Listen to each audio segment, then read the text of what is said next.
हल्दी घाटी का युद्ध भारत के इतिहास की सबसे साहसिक लड़ाइयों में से एक है, जो 18 जून 1576 को मेवाड़ के महाराणा प्रताप और मुगल सम्राट अकबर की सेना के बीच लड़ा गया था।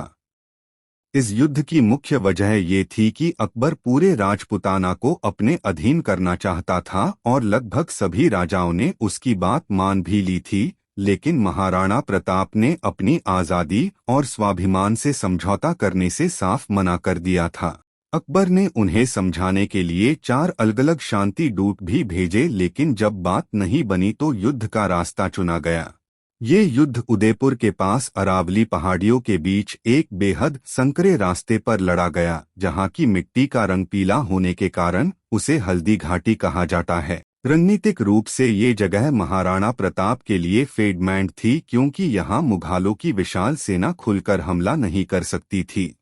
मुगल सेना का नेतृत्व आमेर के राजा मानसिंह कर रहे थे, जिनकी सेना में हजारों घुड़सवार और तोपखाना शामिल था, जबकि महाराणा प्रताप के पास केवल कुछ हजार सैनिक और स्थानीय भील तीरंदाज थे। इस युद्ध में धार्मिक नहीं बल्कि राजनीतिक लड़ाई थी, क्योंकि महाराणा प्रताप की सेना के आगे का नेतृत्व एक अफगान सेनानायक हकीम खान सूरी कर रहे थे और मुगलों की तरफ से एक राजपूत राजा मानसिंह लड़ रहे थे। युद्ध के दौरान जब दोनों सेनाएं आमने सामने आई तो मेवाड़ के सैनिकों ने शुरुआत में मुगलों को पीछे हटने पर मजबूर कर दिया। इस युद्ध का सबसे रोमांचक पल तब आया जब महाराणा प्रताप अपने प्रिय घोड़े चेतक पर सवार होकर सीधे राजा मानसिंह के हाथी के सामने पहुंच गए। चेतक ने अपने आगे के दोनों पैर हाथी के सर पर टीका दिए और प्रताप ने मानसिंह पर भाला फेंका, लेकिन मानसिंह हौदा के पीछे छिपकर भाग गया और इस दौरान हाथी की सांड में लगी तलवार से चेतक का एक पैर बुरी तरह जख्मी हो गया। जब महाराणा प्रताप दुश्मनों से घिर गए तो मेवाड़ के सेनानायक झालामान ने उनकी जान बचाने के लिए प्रताप का राजमुकुट खुद पहन लिया, ताकि मुगल उन्हें ही राणा समझकर हमला करें। झालामान ने लड़ते लड़ते अपने प्राण त्याग दिए, लेकिन उन्होंने महाराणा प्रताप को सुरक्षित निकलने का मौका दे दिया।